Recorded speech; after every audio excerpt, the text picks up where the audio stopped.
आज की इस वीडियो में समझने वाले हैं 12th क्लास हिस्ट्री का चैप्टर 8 किसान जमींदार और राज्य। अब किसान जमींदार और राज्य जैसे कि किसान जो कि एक समय था, एक समाज था जब वहाँ पर लोग किसान रहा करते थे, कुछ जमींदार रहते थे और एक राज्य बना हुआ था। वो किसान जमींदार और राज्य मिलकर जो कि एक साम्राज्य की स्थापना भी करते हैं। तो इसमें हम यही पढ़ने वाले हैं कि कृषि समाज और मुगल साम्राज्य। अब वहाँ के जो किसान थे ना, कैसे उन्होंने कृषि समाज बसाया और मुगल साम्राज्य की स्थापना की। तो इसमें हम लगभग 16 और 17वीं सदी के बारे में समझने वाले हैं कि 16 से 17वीं सदी तक कैसे कृषि समाज और मुगल साम्राज्य की स्थापना हुई। ठीक है, तो इसमें पहले हम देखें कि 17वीं सदी के दौरान हिंदुस्तान में करीब 85% लोग गाँव में रहते थे। अब 17वीं सदी थी, इसके दौरान हिंदुस्तान में करीब 85% लोग गाँव में रहते थे और छोटे खेतिहर भूमिहर सुप्रभात दोनों ही कृषि उत्पादन से जुड़े थे और दोनों जो कि फसल ही हिस्से के दावेदार थे। इससे अनेक उनके बीच सहयोग, प्रतिभागी और संघर्ष के रिश्ते बने। खेती से जुड़े इन तमाम रिश्तों में ताने बाने से गांव का समाज बनता रहा। अब क्या हुआ था कि 16वीं 17वीं के दौरान हिंदुस्तान में करीब 85% लोग गांव में निवास करते थे और खेतीहर, कुछ लोग भूमिहर हुआ करते थे, कृषि उत्पादन करते थे, दोनों हैं जो कि फसल के हिस्से के दावेदार हुआ करते थे। और ये लोग बीज सहयोग, प्रतिकाओं, संघर्ष के लिए काफ़ी रिश्ते बने हुए थे, एक दूसरे की मदद करते थे। ठीक है, इसी समय कई बार ताकतें भी ग्रामीण दुनिया में दाखिल हुई। फिर क्या हुआ, ताकतवर लोग ग्रामीण में आए, गाँव में। इनमें सबसे महत्वपूर्ण मुगल साम्राज्य था। अब इसमें से सबसे ताकतवर जो कि मुगल राज्य था, जो अपनी आमदनी का बहुत बड़ा हिस्सा कृषि उत्पादन से उगाता था।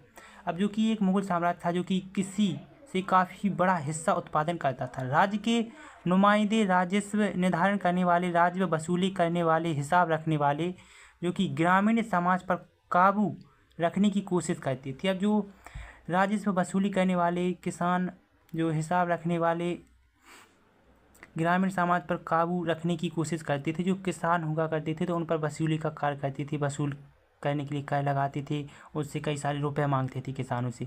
वे तसल्ली करना चाहते थे कि खेतों की जुताई हो और राज्य को उपज से अपने हिस्से का घर समय पर मिल जाए।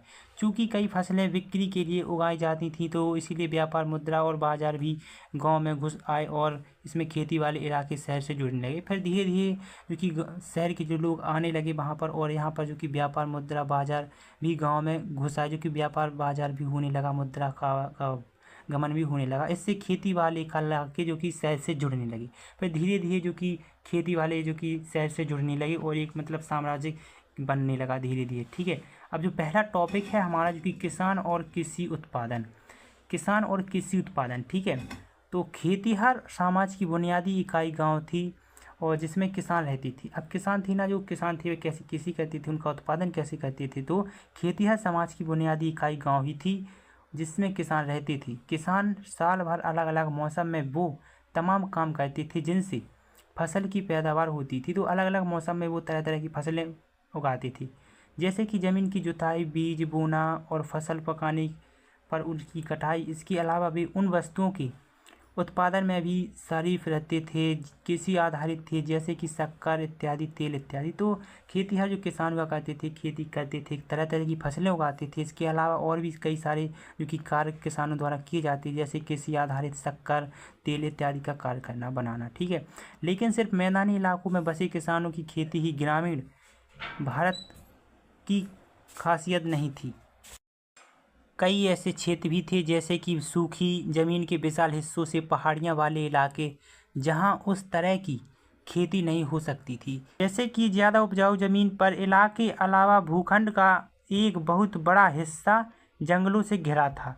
अब क्या था कि जहाँ पर जो सिर्फ मैदानी इलाके थे, बसे किसानों की खेती की ग्रामीण भारत की खासियत नहीं थी। मतलब मैदान थे जहाँ पर, तो वहाँ पर किसानों की खेती ग्रामीण भारत में खासियत नहीं थी। कई ऐसे क्षेत्र भी थे, जैसे कि सूखी ज़मीन के विशाल हिस्सों से पहाड़ियाँ वाले इलाके, जहाँ उस तरह की खेती नहीं हो सकती थी। जैसे कि ज़्यादा उपजाऊ ज़मीनों पर इलाके अलावा भूखंड का बहुत बड़ा हिस्सा था। मतलब कुछ ऐसे क्षेत्र थे, खाली थे, मैदान वाले, जहाँ पर खेती नहीं की जा सकती थी, और ये बहुत बड़ा हिस्सा जो कि जंगलों से घिरा हुआ था।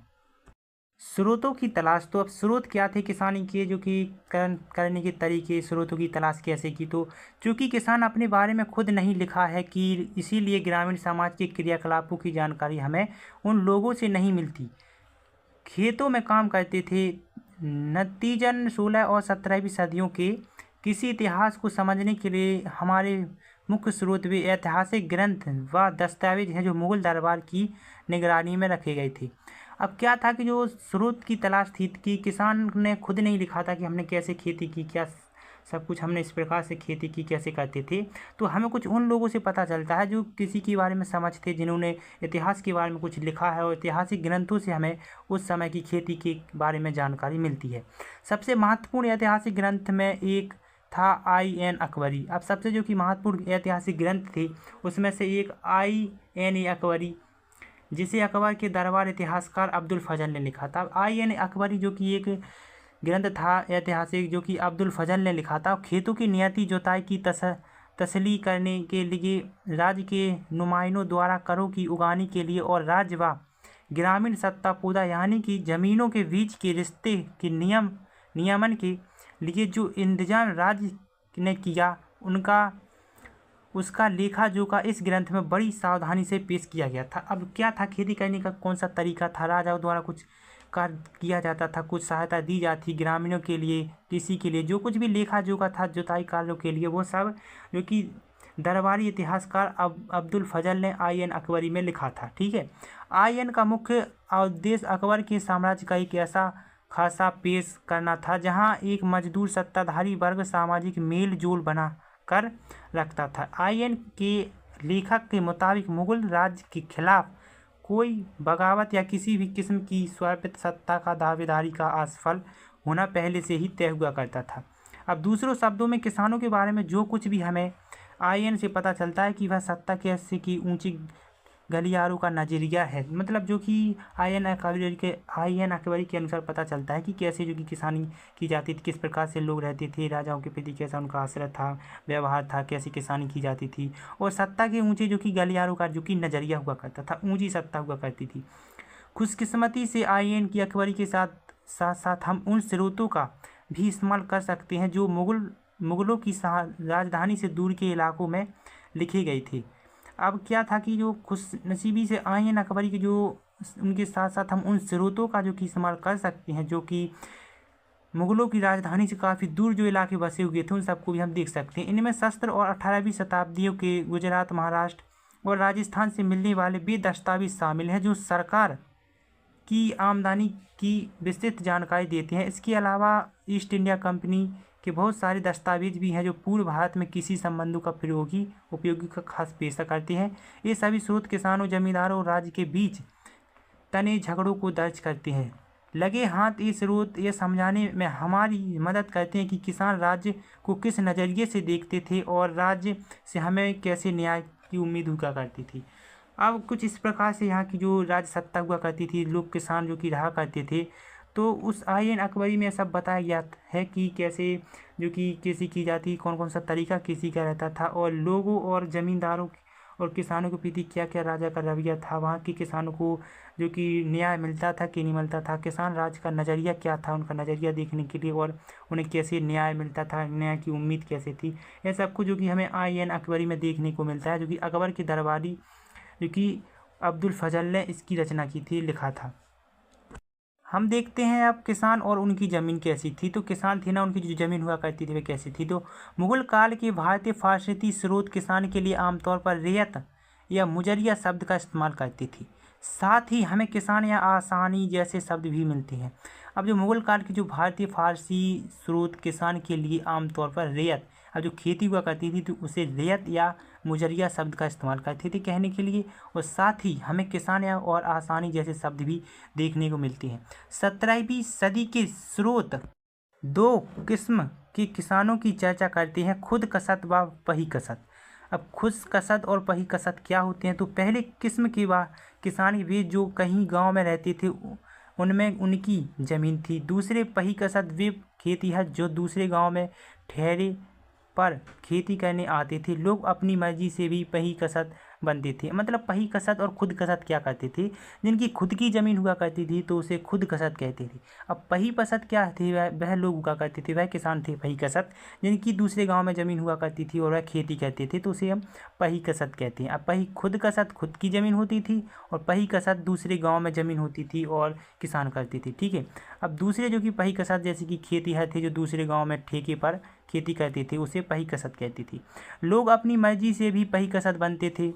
मसलन अगर कारों की शर्तें किसी दूसरे गांव में बेहतर मिले और मजबूरन भी, मसलन अकाल या भुखमरी के बाद आर्थिक परेशानी से, ठीक है, उत्तर भारत के एक औसत किसान के पास शायद ही कभी एक जोड़ी बैल और 2 हल से ज़्यादा कुछ होता था। ज़्यादातर के पास इसमें से भी कम था। मतलब कुछ ऐसे भी व्यक्ति थे जिनके पास कुछ नहीं होता था, कुछ के बाद बैल हुआ करते थे। गुजरात में जिन किसानों के पास 6 एकड़ के करीब ज़मीन थी वे समृद्ध माने जाते थे। दूसरी तरफ बंगाल में एक औसत किसान भी ज़मीन की ऊपरी सीमा 5 एकड़ थी। 10 एकड़ ज़मीन वाले आसमानी किसान अमीर समझा जाता था। को उस समय जो किसान हुआ करते थे 5 या 10 एकड़ वाले व्यक्ति को जो कि अच्छा जो कि ज़मीन वाला समझा जाता था। ठीक है, खेती व्यक्ति मिलियन के सिद्धांत पर आधारित थी। किसानों की ज़मीन उसी तरह खरीदी और बेची जाती थी जैसे दूसरी संपत्ति के मालिकों की। अब ज़मीन को भी खरीदा जाता था, बेचा जाता था। 19वीं सदी के दिल्ली आगरा इलाके में किसानों की मिलियन का यह विवरण 17वीं सदी पर भी उतना ही लागू होता है। ठीक है, अब 19वीं सदी में जो कि दिल्ली आगरा इसके इलाकों में किसानों की जो कि मिलियनित का विवरण 17वीं सदी तक भी उतना ही लागू होता है। हल जोतने वाले खेतिहर किसान हर जमीन की हदों पर मिट्टी, ईंटें और कांटों की पहचान के लिए निशान लगाते थे और जमीन के ऐसे हजारों टुकड़ों किसी भी गांव में देखे जा सकते थे। अब जो हल जोतने वाले जो खेतिहर किसान हुआ करते थे हलों का प्रयोग करते थे, जमीन की हदों तक मिट्टी खोदना, ईंटों और कांटों से पहचान के लिए निशान बनाना और जमीन के कुछ ऐसे हजारों टुकड़े किसी भी गांव में देखे जा सकते हैं, हम देख सकते हैं। ठीक है, अब बात करें हम सिंचाई के जो साधन थे वे क्या थे, सिंचाई करने के लिए कौन कौन से साधनों का प्रयोग करते थे जमीन जो कि व्यक्ति किसान हुआ करते थे। तो जमीन की बहुतायत, मजदूरों की मौजूदगी और किसानों की गतिशीलता की वजह से कृषि का लगातार विस्तार हुआ। चूँकि खेती का प्राथमिकता उद्देश्य लोगों का पेट भरना था, इसीलिए रोजगार के खाने की जरूरत जैसे कि चावल, गेहूँ, ज्वार और इत्यादि फसलें सबसे ज़्यादा उगाई जाती थीं। जिन इलाकों में प्रति वर्ष 40 इंच या उससे ज़्यादा बारिश होती थी तो वहाँ काबू वर्ष चावल की खेती होती थी। कम और कम कसत बारिश वाले इलाकों में क्रमशः गेहूं व ज्वार बाजरे की खेती ज़्यादा प्रचलित हुआ करती थी। अब सिंचाई के साधनों की तकनीक क्या थी कि जहाँ पर सबसे ज़्यादा बारिश होती थी तो वहाँ पर जैसे चावल 24 इंच वर्षा होती, चावल, कसमोर, कई ऐसी सारी फसलें उगाई जाती थी जहाँ पानी की आवश्यकता हो, ज्वार, गेहूँ, बाजरा, कुछ इस प्रकार से। ठीक है, मानसून भारतीय कृषि की रीढ़ है जैसा कि आज भी हम देख सकते हैं कि, लेकिन कुछ ऐसी फसलें भी थीं जिनके लिए अतिरिक्त पानी की ज़रूरत थी, लेकिन इनकी सिंचाई के लिए कृत्रिम उपाय बनाने पड़े। अब मानसून के अनुसार मानसून भारतीय कृषि की रीढ़ है। मतलब कि हमारा भारत देश जो कि मानसून पर आधारित देश है। अगर हमारे भारत में अच्छे से वर्षा हुई, ज़्यादातर वर्षा हुई तो ऐसी फसलें उगाई जाती हैं जहाँ पर कुछ ज़्यादा, जैसे कि चावल, ज्वार, बाजरे, तो इस प्रकार से जो कि मानसून के अनुसार फसलें उगाई जाती थी उस समय। ठीक है, और इसके लिए सिंचाई की कृत्रिम उपाय भी बनाने पड़ते थे कभी कभार। तो अब फसलों की भरमार क्या थी कि कई सारी फसलें उगाई जाती थी, तो फसलों की भरमार। ठीक है, तो मौसम के 2 प्रमुख चक्रों के दौरान खेती की जाती थी, एक खरीफ पतझड़ तो दूसरी रबी वसंत में। यानी सूखे इलाकों और बंजर जमीन को छोड़ दें तो ज़्यादातर जगहों पर साल में कम से कम 2 फसलें होती थीं। जहाँ बारिश या सिंचाई के अन्य साधन हर वक्त मौजूद थे वहाँ तो साल में 3 फसलें भी उगाई जाती थी। इस वजह से पैदावार में भारी विविधता पाई जाती थी। तो मौसम के अनुसार काफ़ी फसलें उगाई जाती थी, जैसे कि रबी की फसलें, खरीफ की फसलें। उदाहरण के तौर पर आईन हमें बताती है कि दोनों मौसम मिलकर मुगल प्रांत आगरा में 29 किस्म की फसलें उगाई जाती थीं, जबकि दिल्ली प्रांत में 43 फसलें की पैदावार होती थी और बंगाल में सिर्फ चावल की 50 किस्में भी पैदा होती थीं। तो कई सारे मौसम के अनुसार कई सारी फसलें उगाई जाती थी। उदाहरण के तौर पर देखें तो हमें आईएन अकबरी से प्रतीत होता है कि दोनों मौसम मिलकर मुगल प्रांत में 29 किस्म की फसलें उगाते थे, जबकि दिल्ली में 43 फसलें पैदावार होती थीं और बंगाल में सिर्फ चावल की 50 प्रकार की फसलें। अब हालांकि दैनिक आहार की खेती का ज़्यादा जोर दिया जाता था, मगर इसका मतलब यह नहीं था कि मध्यकालीन भारत में खेती सिर्फ गुजरात, करने के लिए ही की जाती थी, गुजारा करने के लिए की जाती थी। अब यह भी आराधित नहीं था मध्यकाल में कि कृषि केवल गुजारा करने के लिए की जाती है, कई सारी बेचने के लिए, व्यापार करने के लिए कृषि की जाती थी। स्रोतों में हमें अक्सर जिस्न ए काहिम जैसे फिल्म मिलते हैं। मुगल राज्य भी किसानों को ऐसी फसलों की खेती करने के लिए बढ़ावा देता था क्योंकि इससे राज्य को ज़्यादा कर मिलता था। अब कर मिलता था इसीलिए काफ़ी कुछ फसलें उगाई जाती थी। कपास और गन्ने जैसी फसलें बेहतरीन जिन एक कामिल थी। मध्य भारत में और दक्षिणी पठार में फैले हुए ज़मीन के बड़े बड़े जो कि टुकड़ों पर कपास उगाई जाती थी, जबकि बंगाल अपनी चीन के लिए मशहूर था। बंगाल जो कि चीन के लिए मशहूर था, ठीक है, कपास भी उगाई जाती थी। और तिलहन जैसे सरसों और दलहन भी नकदी फसलों में आती थी। इससे पता चलता है कि एक औसत किसान की ज़मीन पर किस तरह पेट भरने के लिए होने वाले उत्पादन और व्यापार के लिए किए जाने वाले उत्पादन एक दूसरे से जुड़े हुए थे। अब क्या होता था कि जो हालांकि हर दैनिक मौसम के अनुसार फसलें उगाई जाती थी, जैसे कि दक्कन के पठार में फैली हुई ज़मीन पर बड़े बड़े टुकड़ों पर कपास उगाया जाता था। और बंगाल अपनी चीनी के लिए मशहूर था, बंगाल में चीनी उगाई जाती थी। और दलहन के लिए जो कि नकदी फसलों में उगाई जाती थी। इससे पता चलता है कि औसत किसान की जो कि ज़मीन पर किस तरह पेट भरने के लिए और व्यापार करने के लिए काफ़ी कुछ उगाया जाता था, ठीक है। तो उत्पादन और व्यापार के लिए किए जाने वाले उत्पादन एक दूसरे से जुड़े हुआ करते थे कि उससे व्यापार भी होता था और गुजारा भी चलता था, ठीक है।